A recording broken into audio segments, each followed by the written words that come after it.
My name is Tiffany Cooper. I'm the principal here at Owasso High School, and today we're going to talk about some of our bond projects. The bond proposal for the high school includes annual expense items inside the building, such as the painting of classrooms, hallways, bathrooms, and common areas. Also, we will have new flooring placed through the building, as well as a furniture refresh, which has been a long time coming. In addition to the annual expenses, we have capital expenses, which for the high school includes a new roof and a new facade outside of the building. The high school is the largest building in the district and in need of a new roof. There are leaks throughout the building, especially when it rains, due to the old roof, which causes issues in the classrooms. With the help of bond dollars, we can replace the old roof with a new one and remove those distractions from the building.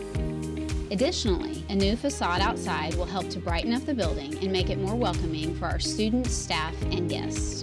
With your help, we can continue to inspire success and invest in the future of Owasso Public Schools.